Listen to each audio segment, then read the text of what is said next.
स्वागत है आपका कार देखो एक्सप्लेन सीरीज में, जहाँ गाड़ियों से रिलेटेड कुछ अटपटे और पेचीदा पहलू हम आपको सिंपल करके समझाते हैं। और आज हम बात करने वाले हैं ड्राइव ट्रेन्स के बारे में, यानी कि front wheel drive, rear wheel drive, all wheel drive और 4x4 मतलब कि 4 व्हील ड्राइव के डिफरेंस के बारे में। अब इनमें क्या फ़र्क है, ज़्यादातर गाड़ियों में फ्रंट व्हील ड्राइव ही क्यों आता है और आपकी रिक्वायरमेंट्स के हिसाब से क्या बेस्ट रहेगा। वेलकम टू कार देखो एक्सप्लेन्स। गाड़ियों में जाहिर सी बात है कि पावर इंजन बनाता है, वो ये पावर भेजता है ट्रांसमिशन को, जो गेयर्स का यूज करके पावर ट्रांसफर करते हैं व्हील्स को एक ड्राइव शाफ्ट की मदद से। फ्रंट व्हील ड्राइव गाड़ियों में ये पावर फ्रंट व्हील्स को जाती है और जो रियर व्हील्स होते हैं वो फ्री रोटेट करते हैं।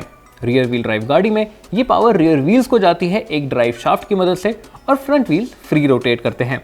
आप ऐसा समझ लीजिए कि फ्रंट व्हील ड्राइव गाड़ी को आगे से खींचा जाता है और रियर व्हील ड्राइव गाड़ी को पीछे से धक्का देके पुश किया जाता है।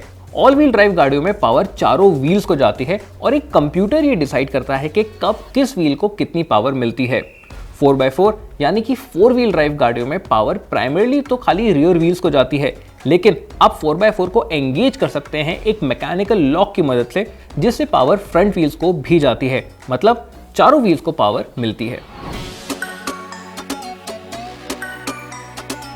गाड़ियां हर टाइप के टेरेन्स पे चलती हैं, हाँ ज़्यादातर तो सड़कों पे, लेकिन बर्फ पे, पहाड़ों पे, कीचड़ पे, चट्टानों पे, यहाँ तक कि चांद तक पे भी गाड़ियां चलती हैं।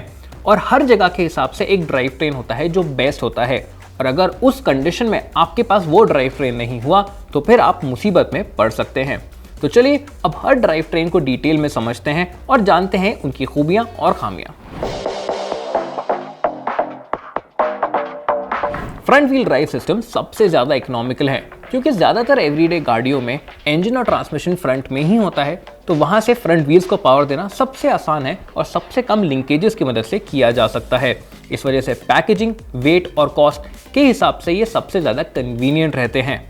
लेकिन हाँ, यहाँ पे आपको ग्रिप सबसे कम मिलती है, तो इसलिए ख़राब रास्ते जैसे कि रेत, कीचड़ या ग्रेवल, वहाँ पे ये कारगर नहीं है। तो इसको समझने के लिए आप इमेजिन करिए कि एक ठेला यानी कि एक वेजिटेबल पुश कार्ट को आप सामने की तरफ से आगे पुल कर रहे हैं।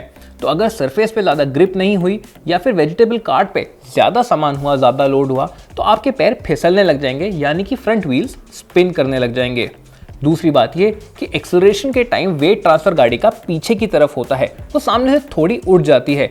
इस वजह से फ्रंट टायर्स पे लोड और भी कम होता है और ग्रिप और भी ज़्यादा कम। फाइनली जो फ्रंट टायर्स होते हैं उनका काम होता है स्टीयरिंग की मदद से गाड़ी को स्टीयर करना, गाड़ी को मोड़ना। तो अगर आप पावर भी इन्हीं व्हील्स को दे रहे हैं और मोड़ भी इन्हीं व्हील्स की वजह से रहे हैं, तो फिर ग्रिप और भी ज़्यादा कम हो जाती है। लेकिन ये जो ग्रिप का लॉस है, ये आपको एवरीडे सिचुएशंस में फील नहीं होगा।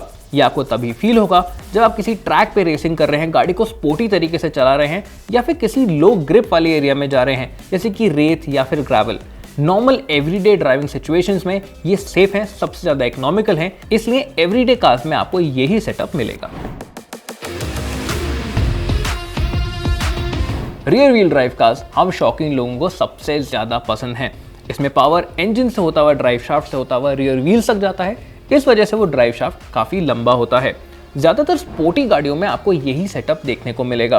वो इस वजह से कि जैसे मैंने आपको बताया, जब गाड़ी का एक्सेलरेशन होता है तो वेट ट्रांसफर पीछे की तरफ होता है, इस वजह से रियर व्हील्स पे लोड बढ़ जाएगा और ग्रिप आपको और भी ज़्यादा मिलेगी। और हाँ, क्योंकि अब जो फ्रंट व्हील्स हैं वो फ्री हैं गाड़ी को स्टीयर करने के लिए, पावर डिलीवर करने के लिए नहीं, इस वजह से हैंडलिंग भी यहाँ पे आपको सबसे अच्छी मिलेगी। इसका दूसरा एप्लीकेशन आता है थोड़ी ख़राब सड़कों पे, जहाँ पे आपको ट्रैक्शन कम मिलता है, या फिर हाई लोड कैरिंग व्हीकल्स पे, जिन पे आपको बहुत सारा सामान ढोके ले जाना होता है। अब इस सिचुएशन में क्योंकि इस लोड को, इस गाड़ी को आप पीछे से धक्का लगा रहे हैं, आगे से खींच नहीं रहे हैं, इसलिए ग्रिप बेटर मिलती है। अब ये सेटअप है तो फ्रंट व्हील गाड़ियों से ज़्यादा महंगा, लेकिन अगर आपकी एप्लीकेशन इन सारे फैक्टर्स में फॉल करती है तो आपको ये ज़रूर देखना चाहिए। इंडिया में कॉमन गाड़ियां जो रियर व्हील ड्राइव सेटअप के साथ आती हैं वो है Maruti Omni, Maruti Eeco, Mahindra Bolero और अब Mahindra Bolero Neo. 4 wheel drive यानी कि 4x4 गाड़ियों में पावर ज़्यादातर रियर व्हील्स को ही जाती है, लेकिन जब आप थोड़ा फंसने लगें, रास्ते ख़राब होने लगें, तो आपके पास ऑप्शन होता है कि आप 4x4 को एंगेज करें और पावर फ्रंट व्हील्स को भी भेजें। अब ज़्यादातर गाड़ियों में फ्रंट व्हील्स और रियर व्हील में पावर डिस्ट्रीब्यूशन 50-50 का रहता है। और हाँ, क्योंकि ये जो लिंकेज है ये मैकेनिकल है, आप ये कंट्रोल नहीं कर सकते कि किस व्हील को कितनी पावर मिल रही है। और हाँ, हाई स्पीड पे और लंबे रास्तों के लिए आप 4x4 को एंगेज करके भी नहीं रख सकते। ये काम आता है उन जगहों पे जहाँ पे रास्ते बहुत ज़्यादा खराब हैं या फिर रास्ते हैं ही नहीं, जैसे कि पहाड़ों पे, जंगलों में या फिर ऑफ रोड कॉम्पिटिशन्स में। क्योंकि यहाँ पे चारों व्हील्स को पावर मिल रही है तो आपके खराब रास्ते पे फंसने के चांसेस काफ़ी कम हो जाते हैं। अब क्योंकि इस सिस्टम में 2 डिफरेंशियल यूज़ हो रहे हैं और काफ़ी सारे लिंकेजेस बढ़ जाते हैं, ये भारी भी है और महंगा भी। और हाँ, क्योंकि आप 4x4 को पूरे टाइम एंगेज करके नहीं रख सकते, तो ये ड्राइवर की स्किल पे भी डिपेंड करता है कि उसको कब एंगेज करना है, कब डिसएंगेज, वरना आप सिस्टम को चोट भी पहुंचा सकते हैं। ये सिस्टम्स आपको थार और गुरका जैसी गाड़ियों में देखने को मिलेंगे। ऑल व्हील ड्राइव और 4x4 गाड़ियों में डिफरेंस है दिमाग का, यानी कि एक कंप्यूटर चिप का। जहाँ 4x4 गाड़ियों में ड्राइवर को खुद 4x4 एंगेज करना पड़ता है, ऑल व्हील ड्राइव गाड़ीज में ये डिसीजन एक कंप्यूटर लेता है। और क्योंकि यहाँ पे वो कंप्यूटर डिसीजन ले रहा है, वो बड़ा क्विक होता है और किस व्हील को कितनी पावर मिल रही है वो मैनेज किया जा सकता है। अब जो नॉर्मल सिटी कंडीशंस होती हैं उसमें ज़्यादातर ऑल व्हील ड्राइव गाड़ियाँ फ्रंट व्हील ड्राइव पे ही चलती हैं, लेकिन कहीं पे ग्रिप कम हो जाए, बर्फ आ जाए, पानी आ जाए, रेत आ जाए, तो फिर ट्रैक्शन मैनेज करने के लिए हर अलग व्हील को अलग तरीके से पावर दी जा सकती है और इस वजह से गाड़ी की स्टेबिलिटी और मोमेंटम को अच्छे से मैनेज किया जा सकता है।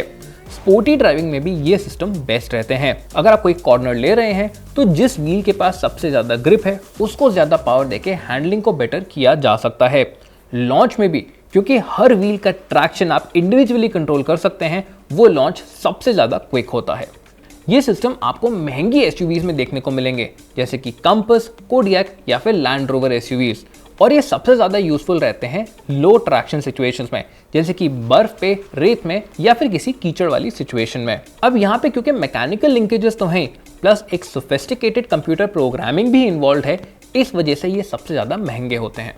अब एक बार इन सारे सिस्टम्स की खूबियों और खामियों पर नज़र डाल लीजिए।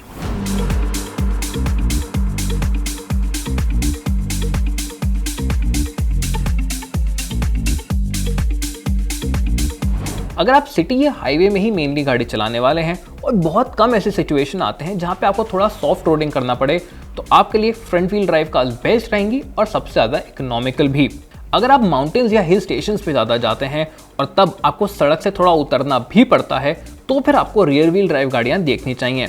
या फिर अगर आपको स्पोर्टी ड्राइविंग करने में मज़ा आता है, आपको फास्ट गाड़ी चलाने का शौक है, तो भी आपको रियर व्हील ड्राइव गाड़ी चलाने में मज़ा आएगा। 4x4 गाड़ी आपको तभी लेनी चाहिए अगर आप सड़कों पे नहीं चलने वाले हैं और जहाँ पे आप गाड़ियों को लेके जाते हैं वहाँ पे फंसने की सिचुएशन सबसे ज़्यादा है। ये गाड़ियाँ भारी भी होती हैं और महंगी भी, और इनको सिटी में चलाना ज़्यादा सेंस नहीं बनाता। फाइनली, ऑल व्हील ड्राइव ये देखा जाए तो बेस्ट ऑलराउंडर होते हैं। नॉर्मल सिचुएशंस में ये फ्रंट व्हील ड्राइव गाड़ियों की तरह काम करते हैं। जब थोड़ा ट्रैक्शन कम हो जाए, ग्रिप कम हो जाए, जैसे कि बर्फ आ जाए, पानी आ जाए, रेत आ जाए, तो वहाँ पे ये आपको अच्छी ग्रिप देके उस सिचुएशन से निकाल भी सकते हैं। स्पोर्टी ड्राइविंग में भी इनको चलाने में बड़ा मज़ा आता है। तो फिर अगर आपके ऑप्शंस या बजट में एक ऑल व्हील ड्राइव गाड़ी है तो फिर वो आपको चुननी चाहिए।